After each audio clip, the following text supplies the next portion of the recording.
একসময় এক তৃণভূমিতে পিঁপড়ে ও ফড়িং বাস করত। সারাদিন পিঁপড়েরা পরিশ্রম করে জমি থেকে শস্যদানা সংগ্রহ করত। তারা খুব নিয়ম মেনে কাজ করত। প্রত্যেকদিন সকালে তারা মাঠে যেত আর মাথায় করে শস্যদানা বয়ে নিয়ে আসতো। গমের শস্যদানাগুলো তারা খুব সাবধানে তাদের ভাড়ার ঘরে রেখে আবার মাঠে ফিরে যেত।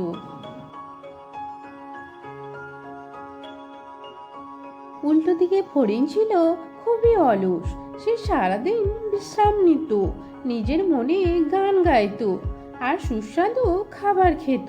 সে সবসময় ফুর্তিতে থাকতো, ভবিষ্যতের কথা ভাবতো না। সারাদিন পরিশ্রম করা বেচারা পিঁপড়েদের কথা ভেবে কষ্ট পেত। এইভাবে দিন কাটতে থাকলো।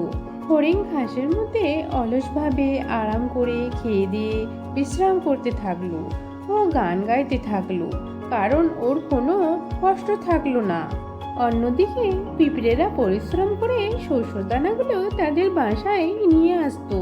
একদিন পিঁপড়েরা যখন শস্যদানা বইছিল, তখন একটা পিঁপড়ে শস্যদানার ভার বইতে না পেরে পড়ে গেল। সে ক্লান্ত ছিল, সে চোটও পেয়েছিল, কিন্তু ফড়িং তাকে সাহায্য না করে তার দিকে তাকিয়ে হাসলো। তখন পিঁপড়েটা বলল, ফড়িং, তুমি দয়া করে এই শস্যদানাটা আমার বাসায় দিয়ে আসবে, তাহলে সত্যি আমার খুব উপকার হবে। কিন্তু ফড়িং তার কথা না শুনে নিজের মনে গান গাইতেই লাগলো। অনেক কষ্ট করে পিঁপড়েটা নিজের শস্যদানা নিজেই তুলল।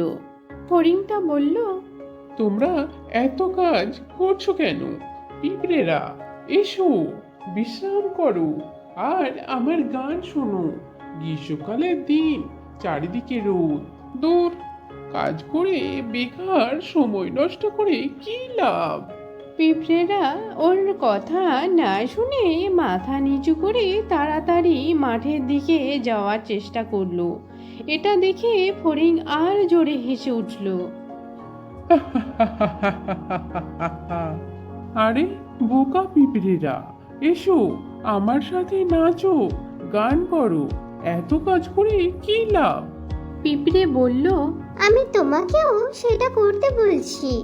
ফড়িংটা বলল, শীতের জন্য ভেবে কি লাভ? এখন তো খাবার অনেক আছে। শীতকালের খাবার জোগাড় করার জন্য অনেক সময় পড়ে আছি। পিঁপড়ে জানতো তার কি করা উচিত, তাই সে চলে গেল।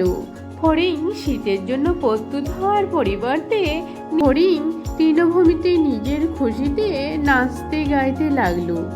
সে বুঝতে পারেনি গ্রীষ্মকাল সারা জীবন থাকবে না। কিছুদিন পর বর্ষা ও শীতকাল আসবে। গ্রীষ্মকাল পেরিয়ে শরৎকাল এলো, শরৎকাল পেরিয়ে শীতকাল এলো। সূর্য দেখাই যেত না, দিন ছোট হতে লাগলো, রাত অনেক বড় হতে শুরু করলো, ভয়ঙ্কর ঠান্ডা পড়তে শুরু করলো, তুষারপাত শুরু হলো। হরিণটা ঠান্ডায় কাঁপতে শুরু করলো। হরিণ খিদে পেলেও সে কোনো খাবার খুঁজে পেল না। সে বুঝতে পারলো পিঁপড়ে ঠিক কথা বলেছিল, তার আগে থেকে প্রস্তুত হওয়াই উচিত ছিল। শুনছো পিঁপড়েরা, আমি এসে গেছি তোমাদের জন্য গান গাইতে।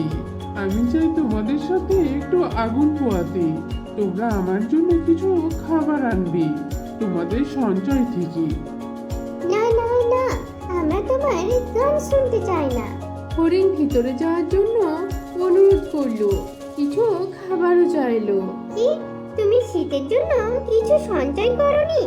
তাহলে তুমি সারা গ্রীষ্মকাল কি করছিলে? আমার কাছে কোনো সময় ছিল না খাবার জোগাড় করার জন্য। আমি তো গান গাইতে ব্যস্ত ছিলাম। যে পিঁপড়েটা একদিন ফড়িংয়ের কাছে সাহায্য চেয়েছিল, সেই ফড়িংই আজকে পিঁপড়ের কাছে খাবার চাইতে এসেছে। সারা গ্রীষ্মকালে আমি কঠিন পরিশ্রম করেছি। তুমি আমাকে নিয়ে মজা করেছো, গান করেছো, নেচেছো। তখন তোমার ভাবা উচিত ছিল এখানে তোমার জন্য কোনো খাবার নেই। পিঁপড়ে ফড়িংয়ের মুখের উপর দরজা বন্ধ করে দিল। ফড়িংয়ের কাঁদা ছাড়া কোনো উপায় ছিল না।